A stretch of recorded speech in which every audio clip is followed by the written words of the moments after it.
Today on ELN Morning. Bringing in the bucks, how one local bar is already planning renovations with the money seen from extended alcohol sales. Plus Easter Sunday. A local church is planning for this weekend's services and looking to pack the pews in the near future. And up in flames, we'll meet Elon's only feature twirler, why you won't see her at football games this year. Today, April Fool's Day, 2021. This is ELN Morning.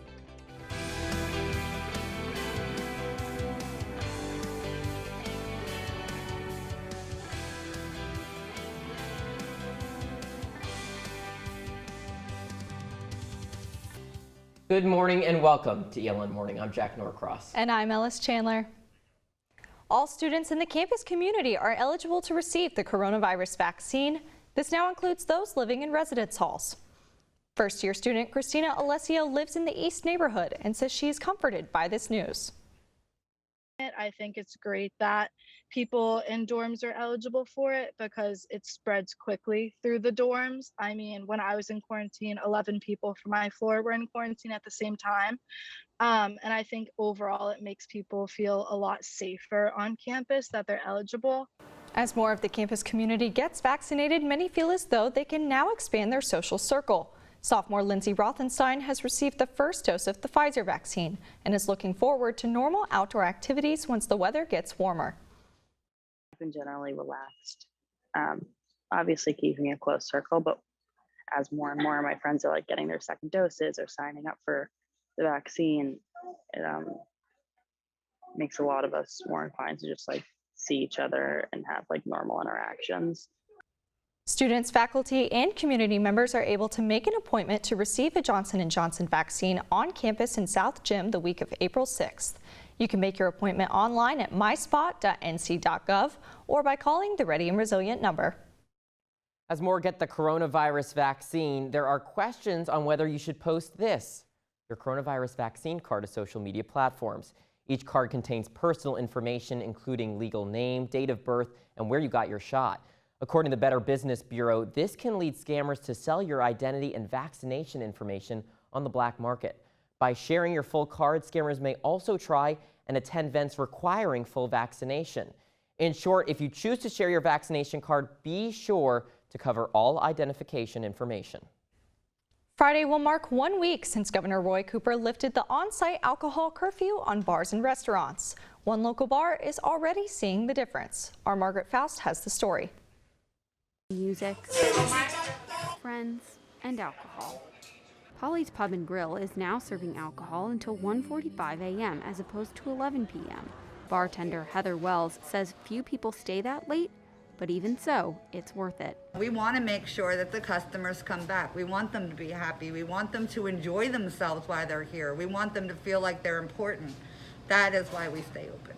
Elon senior Emily Bell says even though the alcohol curfew has been lifted, she's become used to turning in early. I couldn't imagine being here as late as I would have been before COVID. I just feel like everyone's habits have changed, everyone's mentalities about being around people have changed. Despite people like Bell leaving earlier, owner Tammy Perry says alcohol sales have increased about 15% since the mandate was lifted. Perry says she wants to put the extra revenue towards renovating the bar. She's trying to change this place and make it a nice family place, a nice place for people to come out, have a few drinks, have good food. Wells says she is looking forward to mingling with more customers as the semester comes to an end. Margaret Faust, ELN Morning. Bars including Polly's are now allowed to operate at 50% capacity. Facebook Live and half-empty pews is the reality for this year's Easter service at Elon Community Church. Although places of worship are exempt from North Carolina's mass gathering limits, Reverend Randy Orwig says ECC is still taking coronavirus precautions. It's holding 2 services on Sunday where 50 people can attend each service inside. Orwig says it's important for the congregation to come together in person. Our services have always been on Sunday morning at the time that they're happening and people can watch them live. And that was one thing we learned, that our congregation was willing to be safe, but they also wanted to have a feeling like we've gathered. ECC is already planning for larger gatherings in the future. This summer, the church will move to 1 service and hopes to be back to their regular services in the fall. We've learned that we miss each other. We've learned that we want to be together, but we've got to do it safely, and so we'll do it at the right time. So that's why we're kind of edging toward fall for a possibility. That gives us plenty of time to see what the protocols will be. People who want to attend either of the two in-person services can sign up on the church's Facebook page. The 11 a.m. service will also be streamed live on Facebook. Coming up, out with the old, in with the new. Hear how the newly elected SGA executive president is planning for an uncertain fall semester. We're kicking off the month of April with plenty of sunshine. I'll have more for you after this.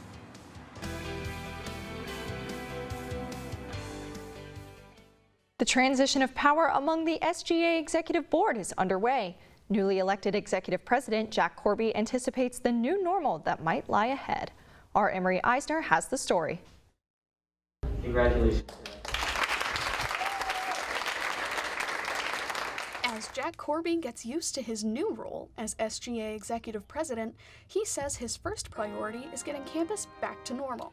But he understands that even as vaccine rollout continues, some students might still be concerned about returning to in-person activities. I'd love to go have lunch with a lot of different people and get to connect with a lot of different people, but I'm sure just as much as everyone else, I'm scared of having coffee with the wrong person and I either end up in quarantine for 2 weeks or I wake up and I don't feel well the next day. So it's a fine line to walk. Corby says he hopes to help the student body move out of the pandemic with hybrid events next fall, but he is still worried about reverting to strict regulations if the region experiences another surge. He says former executive president Robbie Miley's advice has been helpful since he's the only person on campus who has been in his shoes. It seemed this year was the year of crisis. There was something going on just about every month that would be completely out of the normal in any other year. So it has been difficult, but it's also been a year of growth for many people. Miley and Corby are planning to meet weekly starting this Friday to introduce Corby to the role and answer any questions he might have. He's the only one on campus right now who knows what I'll be going through, truly. So it'll be a great person to have in my corner. Emery Eisner, ELN Morning. The first business meeting of the new SGA executives and senators is set for tonight at 7:30. For coverage of the event, visit elonnewsnetwork.com.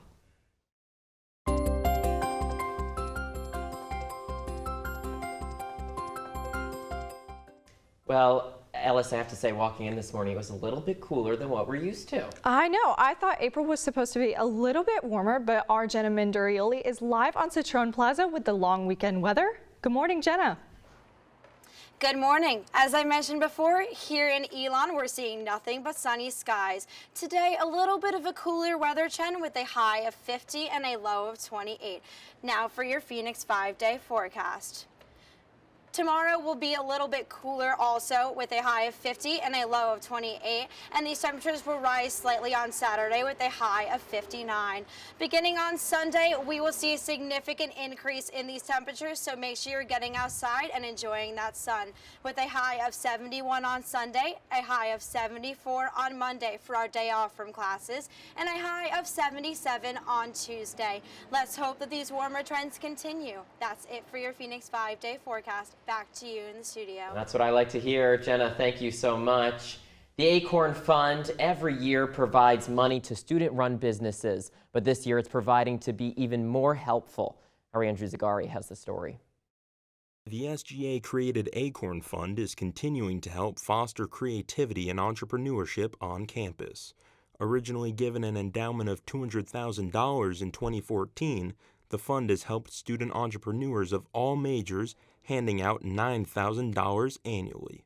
Elon sophomore and chair of the Acorn Fund, Kate Worth, is excited to continue working with SGA to further develop the fund this year. It's amazing that these people are like 19 to like 22 years old and they already have like such a clear idea and are like so passionate about certain topics. Senior Steve Hawthorne runs Good to See You, a clothing and accessory company which was able to receive an investment of $600.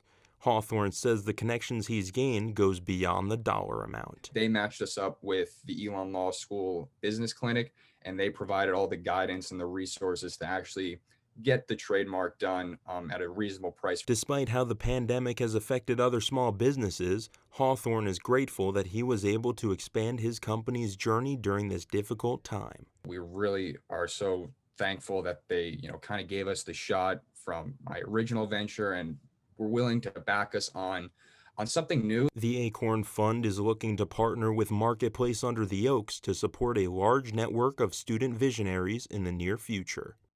Andrew Zagari, ELN Morning. The Acorn Fund is currently reviewing 14 applications from various student business owners. Visit the Instagram @AcornFundElon for more information. And coming up, this girl is on fire, but why she won't be bringing the heat to the field. ELN Morning returns in 60 seconds.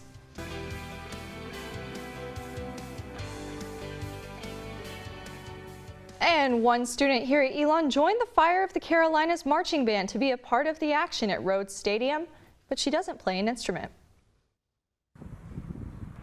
Ugh. It's addicting. As soon as you start with it, you don't want to put it down. As Elon's only feature twirler, junior Jill Ford plays with fire during each of her halftime routines. But this year, she's taking the season off from performing.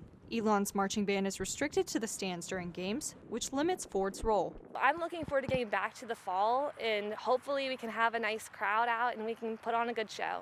Ford is instead spending her time practicing with the band and creating her own routines with the color guard.